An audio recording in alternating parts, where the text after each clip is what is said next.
हरे कृष्णा। गर्ग संहिता में नारद मुनि और राजा बहुलाश्व के संवाद में कहा गया है कि जैसे नागों में श्रेष्ठ है शेष, वर्णों में ब्राह्मण, वृक्षों में पीपल तथा पत्र में तुलसी दल सबसे श्रेष्ठ है, उसी प्रकार व्रतों में एकादशी तिथि सर्वोत्तम है। चलिए आज हम श्रवण करते हैं एक ऐसी एकादशी की कथा जिसका गुणगान करते हुए भगवान श्री कृष्ण स्वयं उसकी व्रत विधि बता रहे हैं। और इतना ही नहीं, भगवान ये भी कहते हैं कि जो भी व्यक्ति एकादशी तिथि का नियम पूर्वक पालन करता है वो मेरा अत्यंत प्रिय भक्त है। तो चलिए आज हम पौष मास के कृष्ण पक्ष में आने वाली सफला एकादशी की चर्चा करते हैं। एक बार युधिष्ठिर महाराज ने भगवान श्री कृष्ण से पूछा, हे जनार्दन, पौष मास में कौन सी एकादशी आती है, उसकी पालन विधि क्या है? कृपया इसका विस्तृत वर्णन मुझे कह सुनाइए। भगवान कहते हैं, हे राजन, मैं यज्ञ और दान से उतना प्रसन्न नहीं होता जितना अपने भक्तों द्वारा एकादशी व्रत का पालन करने से होता हूँ। इसलिए प्रत्येक व्यक्ति को भगवान हरि के इस प्रिय एकादशी व्रत का अवश्य पालन करना चाहिए। इस दिन भगवान नारायण के अर्च विग्रह की धूप, दीप, फल, फूल से पूजा करनी चाहिए और भगवान पर अपने मन को केंद्रित करना चाहिए। अब सफला एकादशी की कथा सुनिए ध्यान पूर्वक। चंपावती नाम के एक सुंदर नगरी में माहेश्वर नाम के अत्यंत पराक्रमी और धर्मनिष्ठ राजा राज्य करते थे। राजा के 4 पुत्र थे, लेकिन उनमें से सबसे बड़ा पुत्र लुम्पक हमेशा पाप कार्यों में लुप्त रहता था। जुआ खेलना, स्त्रियों के साथ वह विचार करना, देवताओं और वैष्णवों का अपमान करना, ये पाप कर्म उसके लिए सामान्य से बन गए थे। आखिरकार राजा ने उसके दुर्व्यवहार के कारण उसे राज्य से निकाल दिया और राजा के डर से कोई मित्र या स्नेही भी उसके साथ नहीं रहा। अपने राज्य से बाहर लुम्पक एक घंघोर जंगल में चला गया। राज्य से निकलने के बावजूद भी उसकी मनोवृत्ति में कोई परिवर्तन नहीं आया। उसने अपने पिता को कोसते हुए कहा कि मेरे पिता ने मुझे अपने राज्य से निकाल तो दिया, लेकिन मैं उनका राज्य ही लूट लूंगा। दिन के समय मैं जंगल में रहूंगा और रात्रि के समय राज्य जाकर लूट मचाऊंगा। और उसने ऐसा ही किया। दिन के समय वो पशुओं की हत्या करके उनसे अपना पेट भरता और रात्रि के समय राज्य जाकर वहां के लोगों की धन संपत्ति चुरा लेता। कई बार लोगों ने उसे रंगे हाथ पकड़ा, किंतु राजा के भय से कोई भी इस बात को राजा तक नहीं पहुंचा पा रहा था। सब सोचते कि ये लुम्पक के पूर्व जन्म के कर्म ही होंगे जिसके कारण वो इस सब पापमय प्रवृत्ति में संलग्न हुआ है और उसे अपने राज्य से जीवन का भी त्याग करना पड़ा है।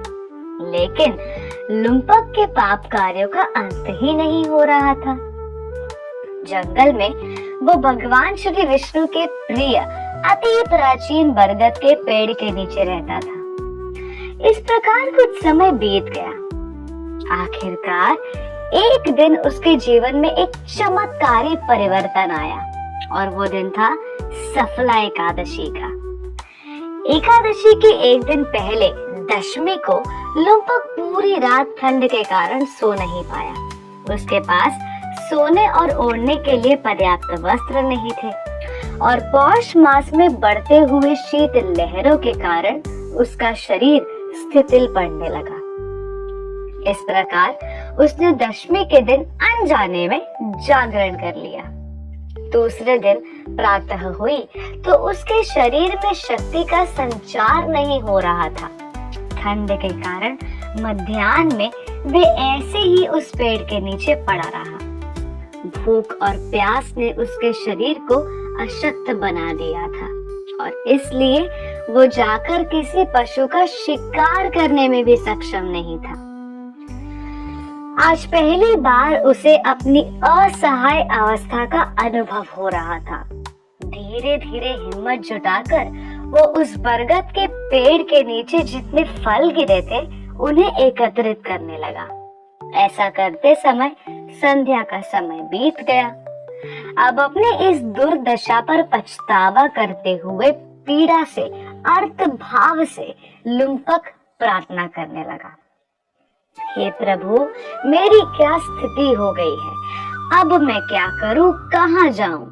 श्री हरि, आप मेरे ऊपर दया करें और इन फलों को स्वीकार करें। इस प्रकार प्रार्थना करते हुए उसने भगवान को फलों का भोग लगा दिया।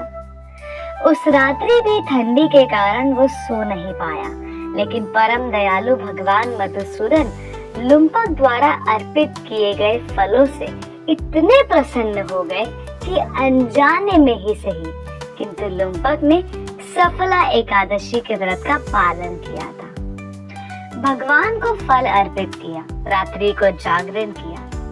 दूसरे दिन जैसे ही सूर्योदय हुआ, उसी समय एक सफेद तेजस्वी घोड़ा लुम्पक को ढूंढता हुआ वहां आ पहुंचा और आकाशवाणी हुई और उस तुव्य धनी ने लुम्पक से कहा, हे लुम्पक, ये घोड़ा तुम्हारे लिए आया है।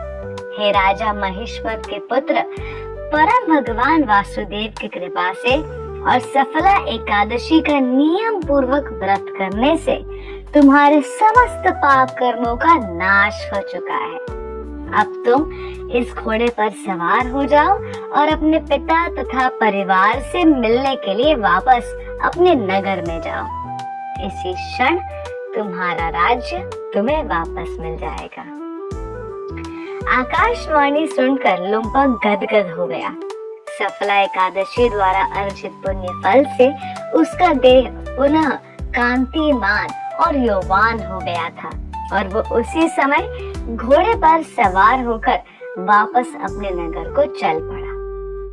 भगवान की कृपा से उसने राज्य में जाकर पुनः अपने राजकुमार होने का दायित्व संभाला। जब उसके पिता ने लुम्पक को सभी वैष्णव गुणों से संपन्न पाया तो उन्हें अत्यंत हर्ष हुआ और उन्होंने राज्य अपने बड़े पुत्र लुम्पक को सौंप दिया और लुम्पक ने अनेक वर्षों तक सुखपूर्वक राज्य किया। भगवान कृष्ण की कृपा से उसने एक सुंदर राजकुमारी से विवाह किया और उसे पुत्र भी प्राप्त हुआ। जब उसका पुत्र बड़ा हुआ तब उसने अपने पिता की तरह उसे अपना राज्य सौंपा और जीवन की परम गति को प्राप्त करने के लिए जंगल में चला गया। इस भौतिक शरीर का त्याग करने के बाद उसे वैकुंठ लोक की प्राप्ति हुई।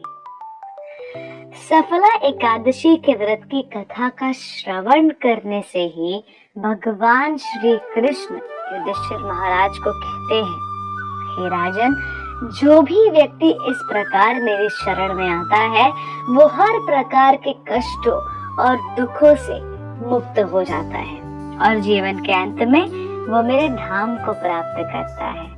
इसमें कोई संशय नहीं है। जो व्यक्ति सफला एकादशी के व्रत का कथा का श्रवण भी करता है उसे भी राजसूय यज्ञ करने जैसा पुण्य फल प्राप्त होता है।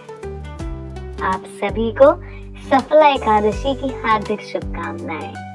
धन्यवाद। हरे कृष्णा।